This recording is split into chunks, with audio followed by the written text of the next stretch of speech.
जब संपूर्ण वैभव होते हुए भी प्रभु श्री राम का मन व्याकुल था, तब गुरु वशिष्ठ के ज्ञान ने उन्हें विषाद से बाहर निकाला। सुनिए बकुल जी की वाणी में। जय श्री राम। स्वागत है सभी का।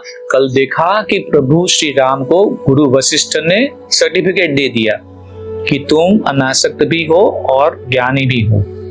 आज 11 अगस्त है। आज देखते हैं क्या होता है। आज का श्लोक है, महातरंग गंभीर भासुरात्मचिदर्णवः रामाविधोर्मिस्तमितः समः सौम्योऽसि व्योमवत्। इस श्लोक का अर्थ क्या है? जिसे राम कहते हैं वह वास्तव में चेतना का मनोरम और अनंत सागर है, जिसमें अनेक ब्रह्मांड लहरों की तरह उत्पन्न और विलीन होते हैं। पूर्ण समस्थिति में रहो। तुम अनंत आकाश की तरह हो। ताप से अग्नि अलग नहीं होती, कमल से सुगंध अलग नहीं होती, सूरमे से कालिक अलग नहीं होती, बर्फ से सफेदी अलग नहीं होती, गन्ने से मिठास अलग नहीं होती और न नक्षत्र से प्रकाश अलग होता है। इसी प्रकार चेतना से अनुभव करता अलग नहीं होता। जिस प्रकार सागर से लहरें अलग नहीं होती, उसी प्रकार चेतना से ब्रह्मांड अलग नहीं होते।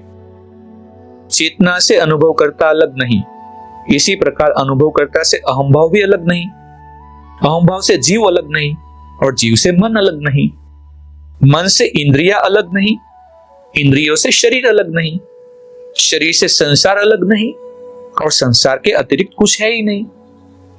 निर्भर कोटियों की सूची चिरकाल से अस्तित्व में है, परंतु आज तक कोई इन्हें गतिशील नहीं कर सका और ना ही हम कह सकते हैं कि वह चिरकाल तक रहा या अल्पकाल तक रहा।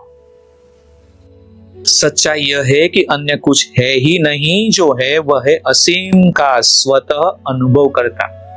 जो शून्य है उसमें शून्यता है, ब्रह्म ही ब्रह्म में व्याप्त है, सत्य में ही सत्य प्रकाशित होता है और पूर्णता पूर्णता को भरती है।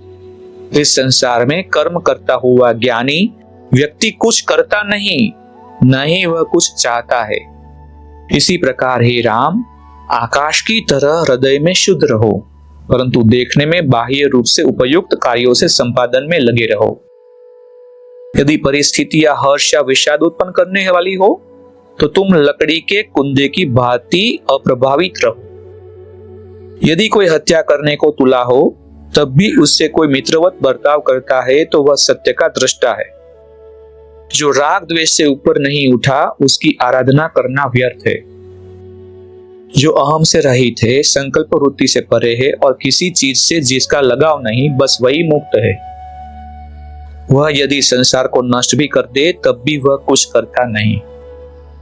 जिसकी समस्त संकल्पनाएं और अभ्यासगत प्रवृत्तियां समाप्त हो चुकी है, उसने संशक्ति और बंधन पर विजय प्राप्त कर ली है। तुमने मेरी बातों को ध्यान से सुना, जिसके फलस्वरूप तुम्हारे आंतरिक अज्ञान का पर्दा उठ गया है। सामान्य व्यक्ति भी अपने कुल पुरोहित के वचनों से अत्यधिक प्रभावित होता है, फिर तुम तो दृष्टि संपन्न हो और तुम्हारा दृष्टिकोण भी व्यापक है।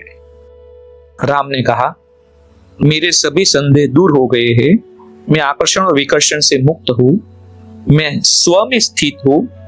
स्वस्थ का शब्दार्थी स्व में स्थित है, अतः स्वरूप हूं, प्रसन्न भी हूं। मैं राम हूं जिसमें संसार आश्रय प्राप्त करता है। मेरा भी अभिवादन और आपका भी अभिवादन। सुंदर। आज यहाँ पे विराम लेते हैं, देखते हैं कल क्या होता है। इस ज्ञान यात्रा में हमारे साथ बने रहने के लिए चैनल को सब्सक्राइब करें और बेल आइकॉन दबाएं।